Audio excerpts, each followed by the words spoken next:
Hey everybody, welcome back to my channel. It is the first day of fall. I'm pretty excited. But I'm not here to talk about that today. I'm here to talk about woman beaters.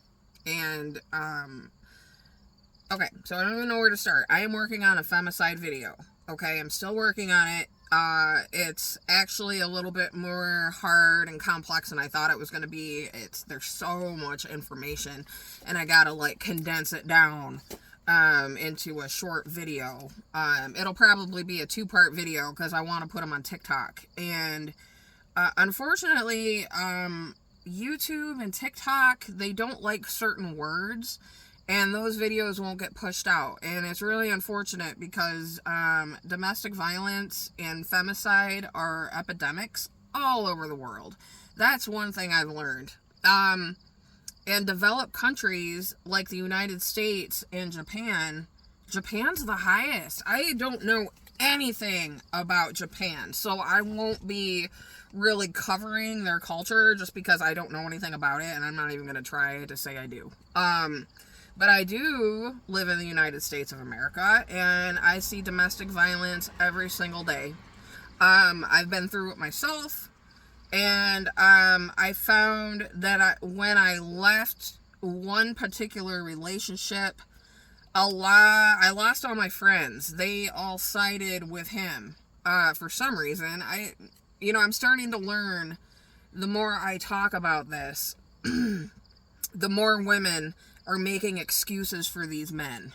And I don't understand why.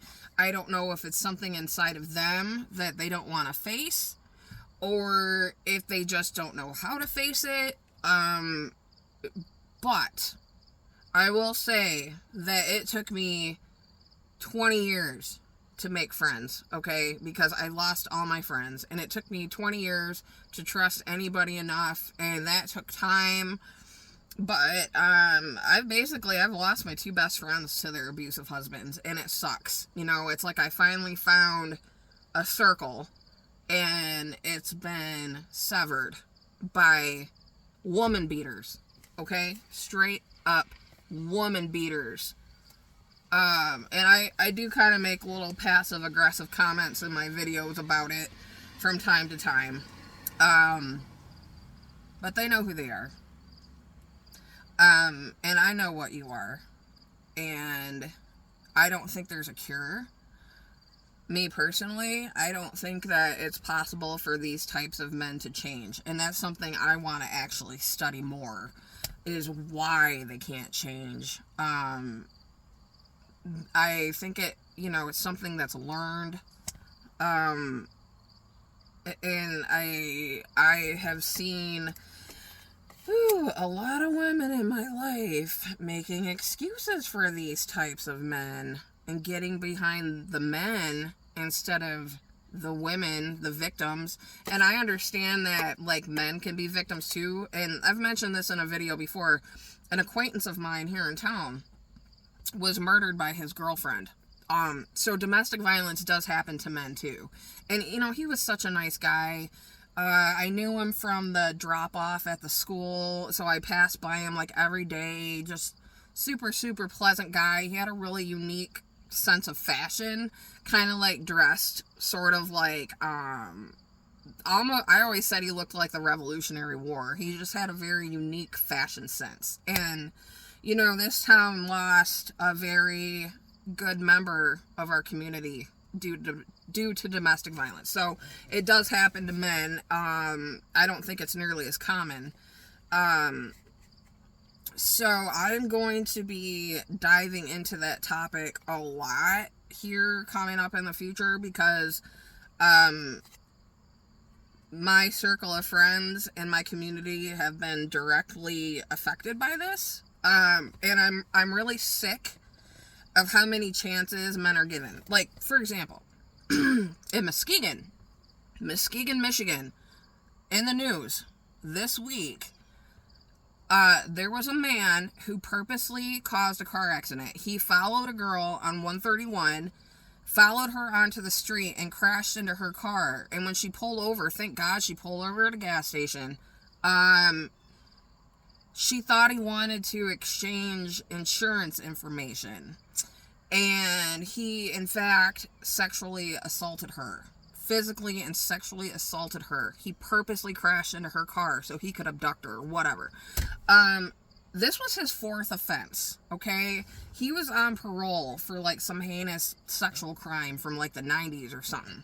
Then why are men like this given so many chances, okay? It's almost like the system is a business. You know, the cops do their job by locking them up. I cannot even imagine being a cop and, like, getting so frustrated by locking the same people up over and over and over again, and the frickin' courts just spit them back out to reoffend. And somebody in my life that I'm very close to has been directly affected by this. And ladies, I need you to band together. You need to see your worth, okay? I understand. I was in this, like, relationship with a guy one time, and it's when I worked at Applebee's. And everybody kept telling me to break up with him. And I would go to his house to break up with him, and then I wouldn't because he'd be so nice.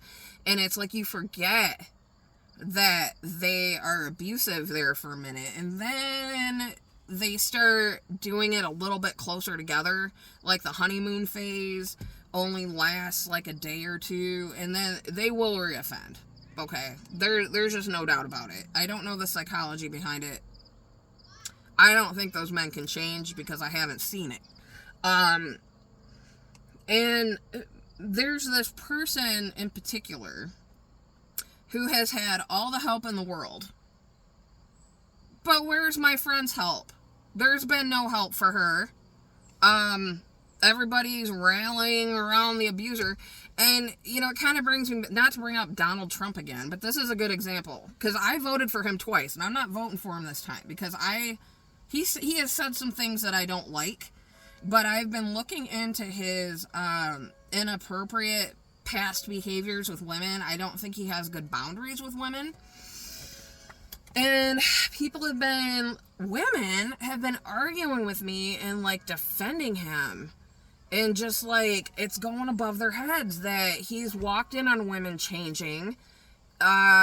He's done, I actually believe the story about the woman who was raped, because I see a lot of similarities. Like, I just know things, guys. I know things, alright? I've seen it. And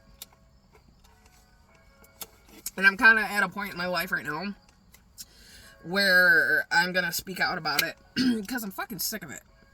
And I'm also in a relationship that is normal. Like, I know I have a lot of problems and stuff, but my husband is, like, a normal person. He's level-headed. He doesn't have any freaking mental illness or substance abuse issues. You know, I'm the one that, thank God I have him.